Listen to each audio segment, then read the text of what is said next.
Thanks for tuning in to Card Player TV. I'm Lizzie Harrison, and I'm here with an update on a World Series of Poker final table. Today's final table is the Deuce to 7 lowball event. It was a $5,000 buy-in event with rebuys. Now, it was a very small field, only 85 players, but it was very heavy with pros. There's 7 players remaining in the tournament. They all have their eye on the first place prize of over $500,000. Now, the final table is made up of Eric Lindgren, who already won a bracelet this year, Mike Matusow, Tony G, Jeffrey Lissandro, Barry Greenstein, Tom Schneider, and David Benjamin. Combined, these guys have $22 million in lifetime earnings. They've got 2 World Poker Tour titles and 8 World Series of Poker bracelets. Before the final table began, we had a chance to catch up with a few of them. So tell me about the Deuce to 7 event. Why are there so many pros in this tournament? I think there's so many pros, first of all, because it's a game that most people don't play. But if you've played poker for a long period of time, then you've played Deuce to 7, most likely, and it actually was more popular a while ago. It's starting to see a little bit of a resurgence, and I think the reason is that we're trying to spread it. Sometimes when we go, Billy Baxter and myself and a few other players try to get people interested. Try to spread the game. It's a great game, and the fun thing about it is it's like pure poker. You don't see any cards of anybody, and all you can go on is how much they bet and how many cards they draw.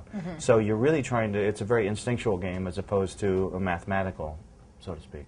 So tell me a little bit about this tournament that you're going into the final table today. How did it begin for you? How did you make it all the way to the final table? Yesterday I really didn't pick up many hands. I played one really big hand with Barry Greenstein, and I had made the bet, raised it to $30,000, and he moved all in for $200, which is a $170,000 raise. I decided that he could have one of 3 hands. He probably didn't have a 7 low, because if he had a 7 low, he would probably raise me a little bit, or not move all in. Absolutely. I felt the same way about an 8 low. He could have done the same thing with a jack, a 10 or a 9. So I felt like I had a 10-8 smooth, and I felt like I would beat most of his 10s and all of his jacks. And so I felt like I had about a 2/3 chance of winning, and I also thought the bet was too big. So I called, and he stayed pat, and I stayed pat. He had a 9-8, 7, and I had a 10-8. So I lost that hand. That was a $200,000 pot, which has kind of crippled me a little bit. But I'm the short stack going in, and the field is absolutely amazing. Oh, definitely. It's going to be a great final table to watch. Yeah, I would say that every year this tournament has the best players in it per capita. If probably there might have been 5 to 10 names you didn't know or hadn't heard of in a field of 85. So, I mean, the final table is just a phenomenal final table. What other skills do you think will be useful to you at this final table? Luck. I mean, we had some good players out there. Well, we probably have the greatest, out of the 7 people, maybe 6 of the best. This could be one of the best top 3 final tables ever assembled. Who are you leaving off? Well, I'm not. I mean, I think Tony G's a little weak in the game. I think he's a little too aggressive. He tries to make too many plays. So when Tony G's the soft spot, that's saying something. I think Eric Lindgren is the same way. He plays too many hands. Will pay off, but he's got the big. He's got a lot of chips going in. Yeah, courtesy of Durr. Eric's a great guy. If I don't win it, I pray to God he does. I mean, he deserves to win. I tell everybody I want Eric to win every tournament I'm not in. So. With his chips count, you got to figure he's still the favorite. Barry Greenstein's the best player. He's put more hours of Deuce to 7 in than anybody, even though I thought he played also too aggressive yesterday. Jeff Lissandro also plays too aggressive. You're not going to be able to play aggressive against this lineup. I mean, you're talking about 7 pros that play the highest poker games in the world for a living. It's still a poker tournament. The blinds and limits go up.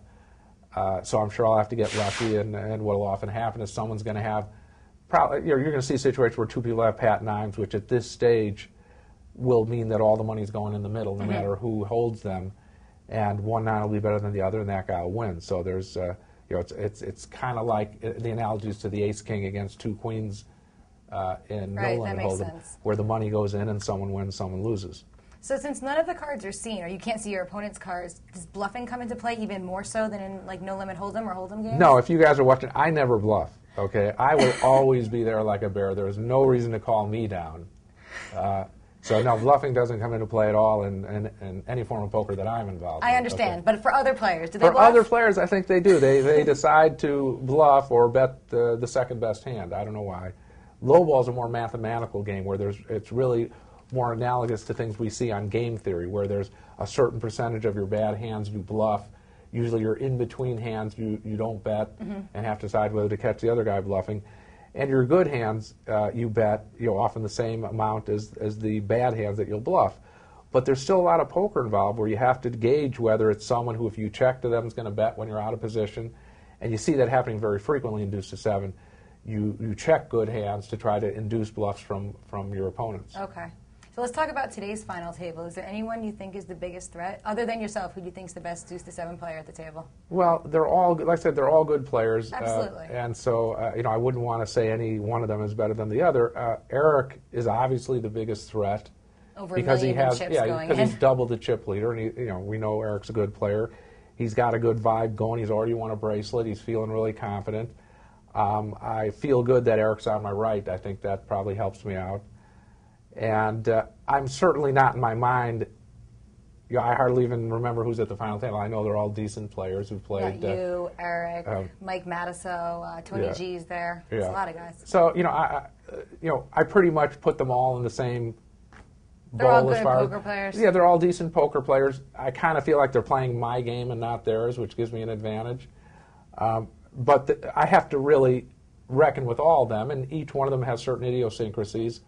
Where I've seen enough of how they're playing this game that I think I have a good feel for what's going on. But like I said, there will be many situations where at the end you'll say, well, the hand kind of played itself, and there was nothing I could do.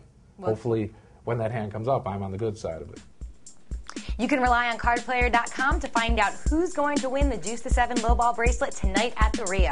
I'm Lizzie Harrison for Card Player TV.